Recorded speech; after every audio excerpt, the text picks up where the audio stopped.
Alors je ne dirais pas que l'Égypte est méconnue en France, je dirais que suite aux événements qui ont eu lieu entre 2011 et 2013 et à la forme d'instabilité politique qu'il y a eu dans le pays, on avait besoin aujourd'hui de dire aux entreprises françaises que de nouveau le marché est stable sur le plan politique et qu'il y a des affaires à y faire. Aujourd'hui, la France elle occupe de mémoire le 10e rang des partenaires commerciaux de l'Égypte. Elle est derrière des pays comme l'Italie, mais avant tout comme l'Allemagne qui occupe en 2016 de mémoire la 3e place. Donc il y a des choses à y faire et il faut que les entreprises y viennent pour se saisir des opportunités avant que d'autres ne le fassent. Voilà. À ce titre-là, on avait effectivement besoin de communiquer sur le pays et une plateforme comme celle du Sénat est parfaite pour ce faire, quoi.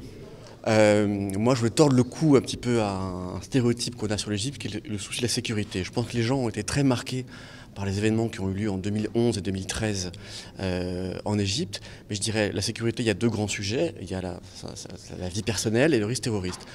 Tout ce qui est l'aspect de la vie personnelle, on vit extrêmement bien au Caire. C'est une ville très sûre. J'y suis, moi, c'est ma 8e année en Égypte. J'y suis en famille et j'y vis parfaitement bien. Et je n'ai pas rencontré d'expatriés qui s'en plaignent. Donc voilà, c'est un premier message que je voulais faire passer. On se sent plus en sécurité au Caire que dans le métro parisien. Voilà. Comme vous savez, chez Business France, on travaille plutôt avec des entreprises de taille intermédiaire et des PME. Ce que j'ai envie de leur dire, c'est que l'économie égyptienne elle est très diversifiée et donc du coup il y a des opportunités dans pas mal de domaines différents.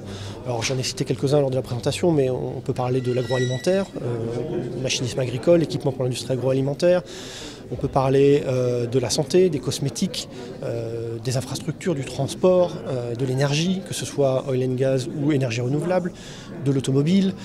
Voilà, enfin, les secteurs sont vraiment très variés, du coup les opportunités très nombreuses. Ce qu'on conseille nous aux entreprises, bon, évidemment c'est de venir prospecter à travers Business France pour je dirais, éviter les principaux écueils qu'on peut trouver sur les marchés, parce que ça reste un marché complexe. Mais globalement, la France et les entreprises françaises y sont bienvenues. Et donc on a tout intérêt à aller profiter de ces opportunités-là. Voilà. Donc deux choses, il faut être très direct. Oui, il y a une bureaucratie assez lourde en Égypte. C'est un pays qui a plus de 7000 ans d'histoire d'administration, donc on le ressent. Maintenant, je dirais, en le comparant avec d'autres pays de la zone, où il peut arriver qu'on ait vraiment un blocage administratif. Là, on a vraiment un mur, on n'y arrive pas. Et d'une manière générale, en Égypte, on a des interlocuteurs de bonne volonté. Donc ça peut prendre un peu plus de temps. Un peu plus d'argent aussi quelquefois, c'est un peu plus de ressources à mobiliser, mais en général on arrive à monter les projets, même si une fois encore il y a un coût de transaction qui peut être un peu plus lourd que ce qu'on a initialement envisagé.